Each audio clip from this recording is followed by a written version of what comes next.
अस्सलाम वालेकुम सर जी। ये ना मैं कंप्रेसर काट के लाया फ्रिज का, इसके बारे में ना हमें थोड़ी सी इन्फॉर्मेशन दें, इसके पार्ट्स वगैरह, ये क्या होता है फ्रिज में, इसका काम क्यों ज़रूरी है।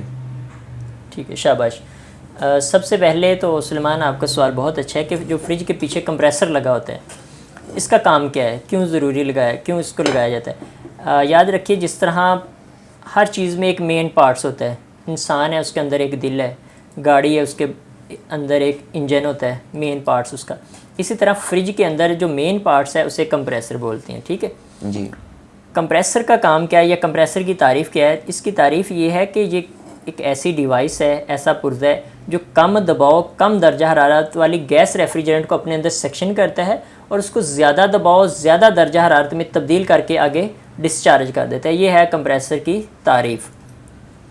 अब इसको, जैसा कि आप इसको काट के लाए हैं, ये इसके अंदर भी दोस्तों को दिखा दें कि ये इसका डोम है, इसको डोम बोलते हैं। ये इसकी वेंडिंग है जी। ठीक है, इसको अभी हम चलाते हैं, बाकी मज़ीद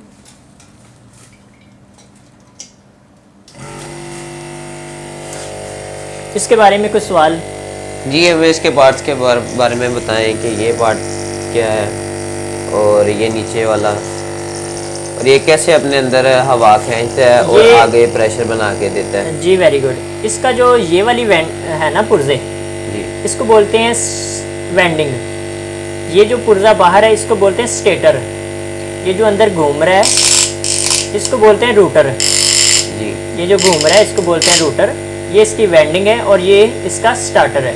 इसको, इसके ऊपर इंसुलेट, बहुत अच्छी इंसुलेशन की हुई है ताकि करंट ना पड़े, फ्रिज शार्ट ना हो।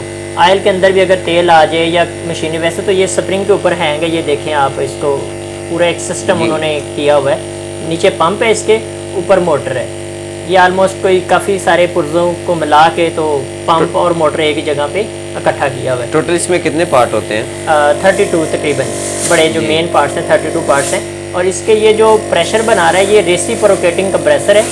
इसके अंदर एक पिस्टन लगा हुआ है। पिस्टन से मुराद है कि जिस तरह हम पहले दौर में आपने पंप देखा होगा साइकिल में हवा भरने के लिए, किसी भी, सेम उसी तरह ये भी काम करता है कि एक तरफ से सेक्शन करता है और डिस्चार्ज मफलर से ये डिस्चार्ज करता है। सेक्शन मफलर और डिस्चार्ज मफलर।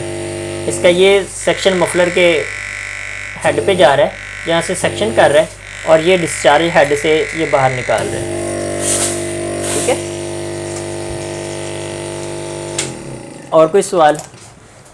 जी, जब ये ख़राब हो जाता है अक्सर फ्रिज वगैरह में, तब इसकी क्या चीज़ ख़राब होती है कि ये एकदम बेकार हो जाता है, नया ही लाना पड़ता है? वेरी गुड, ये भी आपका सवाल बहुत अच्छा है। इसमें जो मेन, जो ज़्यादातर एवरेज है वो इसकी ये वेंडिंग है। जी।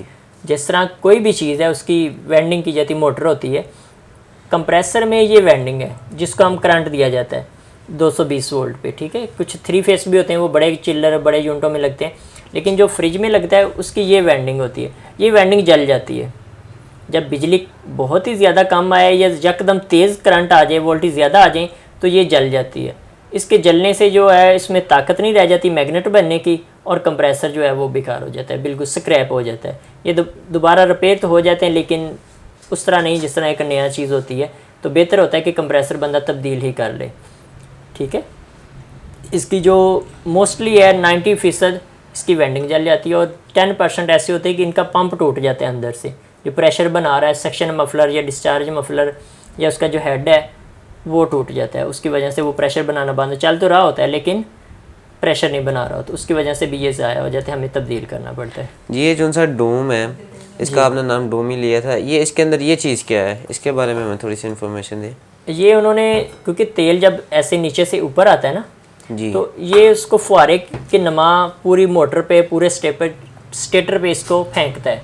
जी, जिस तरह एक फुहारा आपने देखा होगा कि शावर जैसे शावर है, ये तेल यहाँ टकराता है और इसके ज़रिए पूरा ऊपर से फुहारे नमा तो पूरे कंप्रेसर के ऊपर तेल आता है।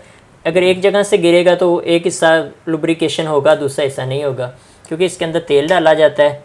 और जो कंप्रेसर, अगर 22 नंबर का कंप्रेसर है तो 22 नंबर का तेल होगा, 34 का है तो 34। इसी तरह आयल बहुत ज़रूरी है इसमें, क्योंकि जो चीज़ चलती है उसने रगड़ खानी होती है, उसके लिए लुब्रिकेशन करना बहुत ज़रूरी होता है। इस वजह से ये लगाया गया ताकि इसके ऊपर, पूरे के ऊपर आयल आए, कोई हिस्सा ऐसा ना रहे कि उसमें तेल ना आए। और कोई सवाल? जी बस इतना ही।